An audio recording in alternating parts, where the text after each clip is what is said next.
Assalamualaikum warahmatullahi wabarakatuh.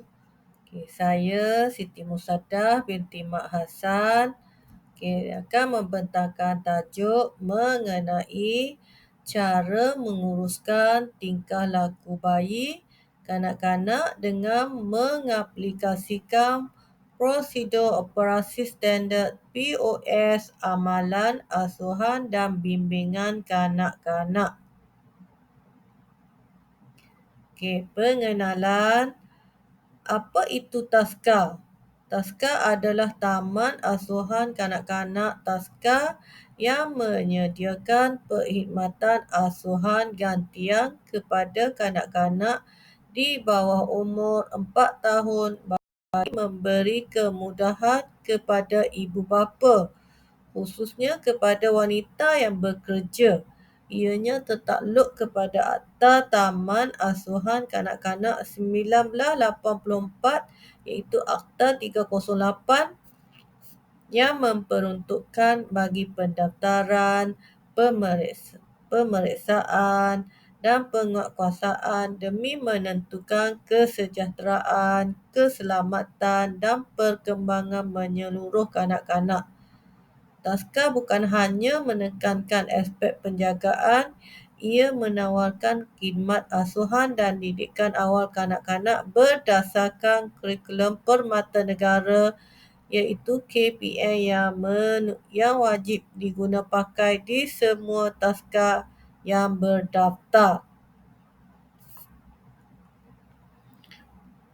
Aspek-aspek yang perlu diikuti adalah aspek persekitaran yang kondusif, perancangan tahunan, jadual mingguan dan jadual harian sebagai panduan, memahami dan mengurus tingkah laku kanak-kanak. Kanak-kanak dilatih kemahiran mengurus diri. Seterusnya, menyediakan menu dan pemakanan yang seimbang. Dari sudut kebersihan bayi, iaitu memandikan bayi, persiapan sebelum memandikan bayi, sediakan barang-barang seperti berikut. Tempat yang beralas dan selesa untuk meletakkan bayi, tuala kecil dan yang lembut, tuala besar, sabun dan syampu yang bersesuaian untuk kegunaan bayi, kapas, bedak, lamping, baju dan seluar. Besen besar dan besen kecil untuk membasuh rambut dan badan bayi.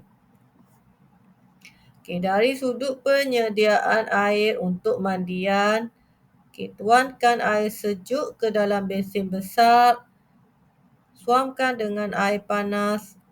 Rasa kepanasan air dengan siku atau belakang tapak tangan. Gunakan cara yang sama untuk besen kecil.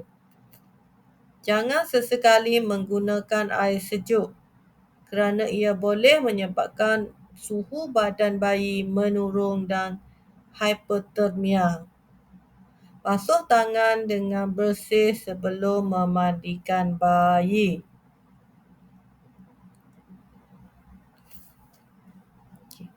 Cara memandikan bayi. Pastikan bahagian sulit bayi dibersihkan terlebih dahulu sebelum dimandikan dalam besen. Yang pertama, bawa bayi ke tempat mandi, letakkan di atas tempat yang beralas yang disediakan, tanggalkan pakaian bayi, balut tubuh bayi dengan tuala besar.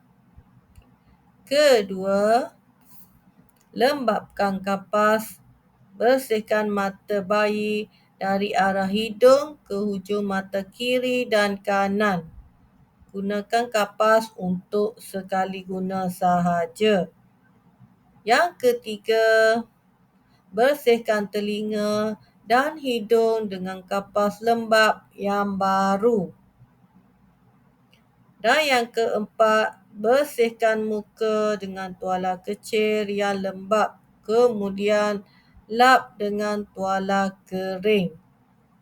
Seterusnya, yang kelima, ampu kepala bayi dengan tangan kiri mengarah ke beseng. Basahkan rambut bayi. Seterusnya, yang keenam, syampu rambut bayi perlahan-lahan.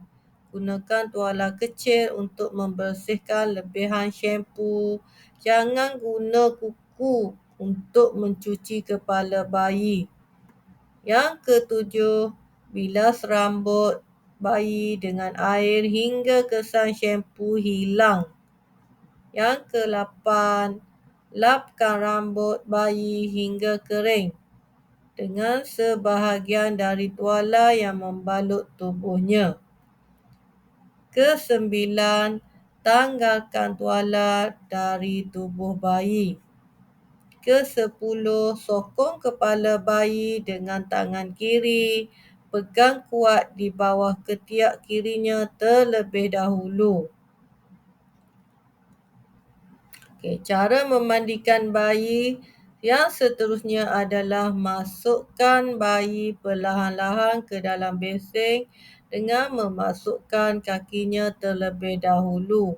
Elakkan air masuk ke dalam telinga dengan menutup lubang telinga menggunakan ibu jari dan jari manis. Yang ke-12, basuhkan badan bayi, sabun dan bersihkan di pelipat dan ketiak serta seluruh badan bayi. Bilaskan dengan air hingga bersih. Ke-13,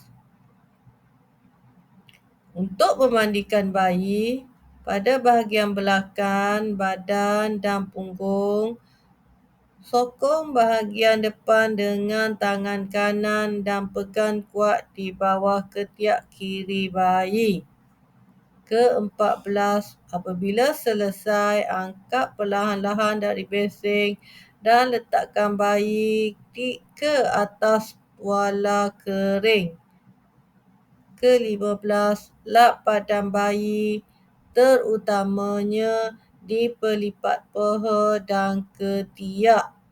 Sapukan lotion atau minyak bayi ke seluruh badan bayi. Urutan bayi dapat merangsang pertumbuhan bayi. Ke-16, pakaikan baju, lamping dan seluar. Ibu juga digalakkan menyusukan bayi selepas proses mandian kerana bayi akan berasa lapar selepas mandi.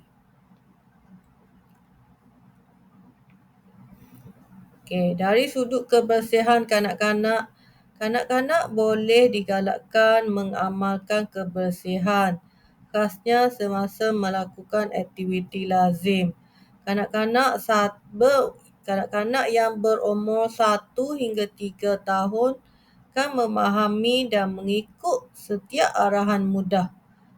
Kanak-kanak 1 hingga tahun ini perlu dibantu oleh pengasuh.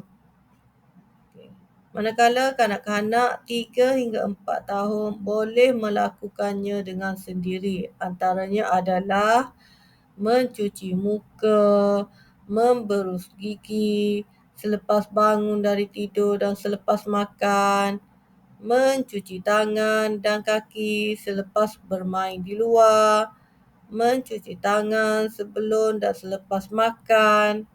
Seterusnya, kanak-kanak ini dapat mencuci tangan dan kaki selepas menjalankan aktiviti khasnya, aktiviti bermain pasir, air, peledoh dan sebagainya.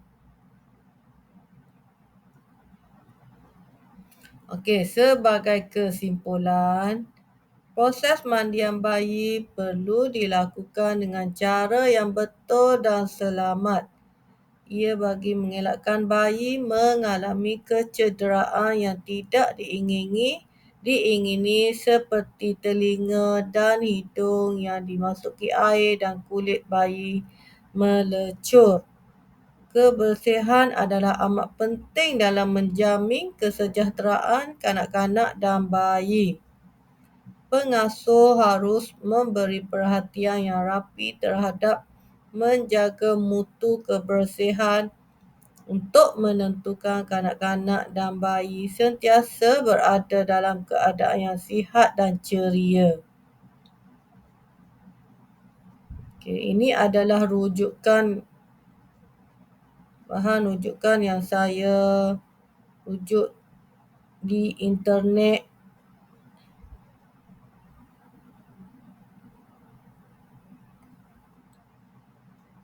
Okey, sampai di sini dulu perbentangan saya pada hari ini. Sekian, terima kasih.